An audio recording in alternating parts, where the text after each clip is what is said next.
I think when I think my first ambition was to be a teacher, just like any other kids. A lot of them like to be teachers. But it was only when I was in high school that I started to think that, I wanted to be a fashion designer because I enjoyed the arts and design itself, yes. I must have stumbled into it by by accident. I used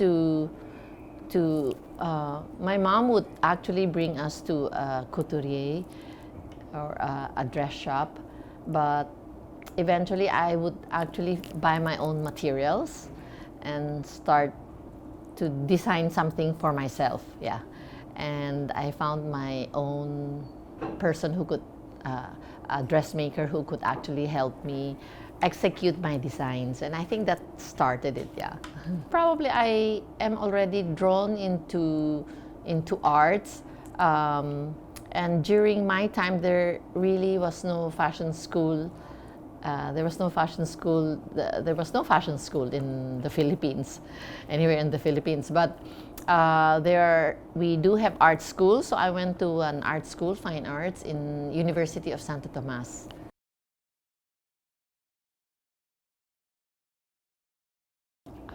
I think my first opportunity to have my own label in SM, I think that's a major feat, which Miss Tessie C, who is my boss of SM, and she gave me a space of my own, and that was purely displaying the knitwear that I was designing for SM. It's called ELLE. And I think another one is my opportunity to export to Japan, to Tokyo. Yeah, because there was a Japanese buyer that liked my things a lot in the 80s, early 80s. So that started me exporting to Tokyo, early 80s. And then another opportunity I had was also through CHiTIM, which I'm sure you're familiar with CHiTIM. They organize Manila Fame twice a year, yes. As early as mid-80s, they invited some designers to participate in the Paris fashion fairs.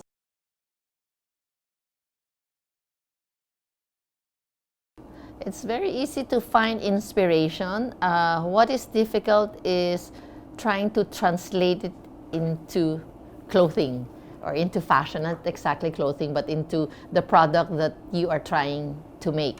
Because not all materials that is available to you can project the theme or the inspiration that you want. Like when I was doing the current exhibit right now, yeah, the Yarn Bomb, I wanted to do a retro 60s inspired. But as I was developing it, I ran out of yarn colors. So I had to shift it a little bit, though it's still 60s, but the exact colors that I thought I would have, I just easily ran out, yeah. So there are other colors, but it's just colors. But when you get into themes like, let's say you want it more outer spacey, or you want something that's very futuristic, usually you need materials that are very shiny or like plastic and all that. So that's hard to work on, yeah.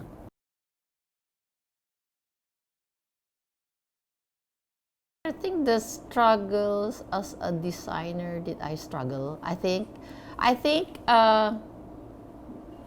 it's probably, I don't call it struggle, because for me it's always like, until today I'm doing this exhibit, it's like a challenging.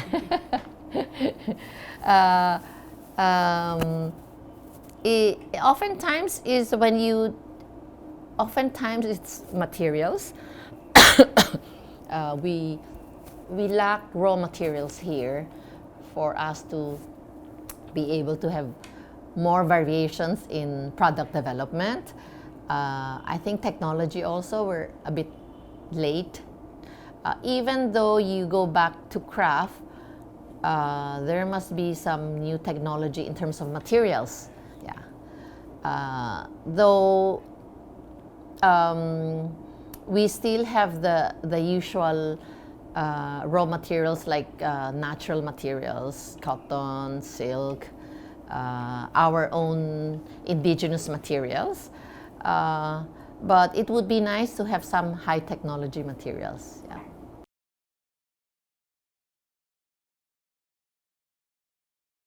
I think basically at the moment it's only me that's specializing in knitwear, and of course I wish to encourage more students to learn about knitting, which we have soon in our school in De La Salle. I think our market has always been, from early part, was always the career women. So we made sure that we stick to our concept that's travel friendly. Yeah. Travel friendly, handling friendly also, meaning it's easy to wash and wear. You could just throw it into the washing machine. My designs are basically, it's in our shop, which is here at Greenbelt 5. It's called El Manila Tan-Gan. We're at the second floor. We actually make everything here almost 80-90% handmade. Yes, and everything is locally made. We encourage back to craft, and actually, as a designer, how I started was actually from craft to fashion design. Yes.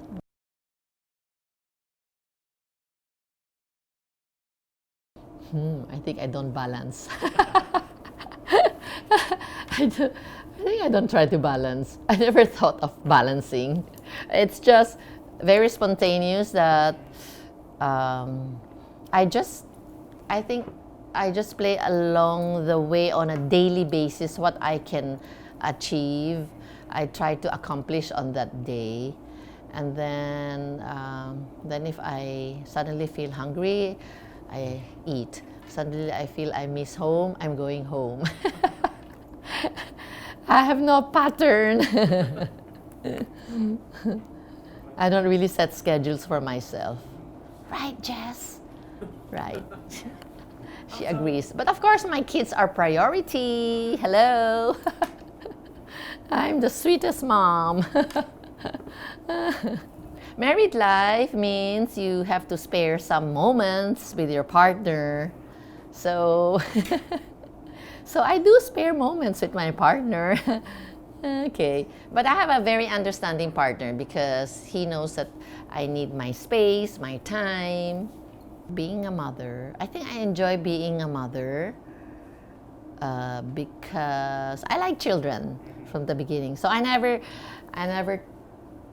think it's a responsibility for me. They're like my playmates, and I'm very lucky. My children, they're very easy to get along with.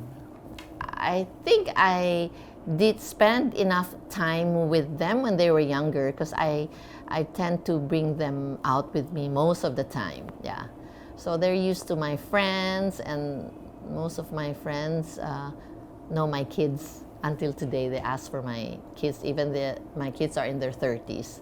They still remember when they were like 2 years old or a baby. But I was lucky also to have my work is not like the office work that's like from 8 to 5. Yeah. So I have quite a schedule, a creative schedule, you would say. So many times I would bring my kids to work, and I also find places wherein they can run around while I'm in a meeting. Yeah. Run around and they're safe.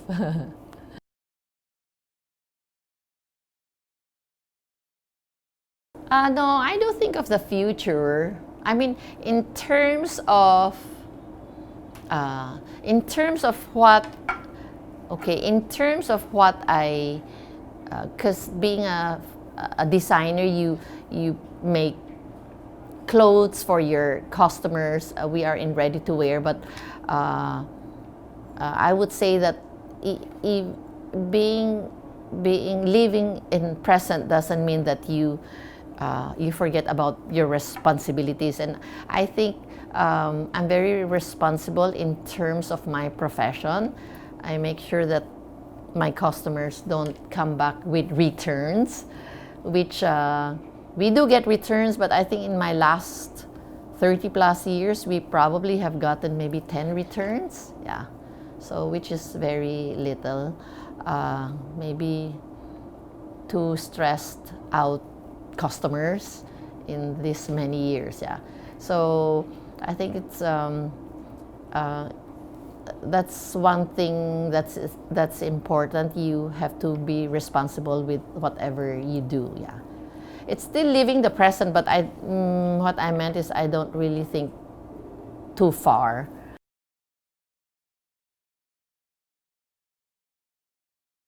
Oh, I have no secret. I just work hard every day, 12 hours. but but luckily, what's important I think is you must do something that you enjoy. So I guess it's also, I think it's also very important to know what the current generation is interested in, or if not, you have to be relevant. Yeah, I would say you have to know if that is what you really want. If it's fashion, it's not very easy. Yeah. It's quite tough because as a fashion designer, you are constantly doing product development. Yeah. And doing product development is not verbally giving instructions. Many times you have to partially do the craft yourself. And one of the reasons also is when you use your hands, you eventually find something new to work with. Yeah. You eventually find a new design, because designs are not just made from sketches, but you can actually innovate and come up with something new by manipulating the material.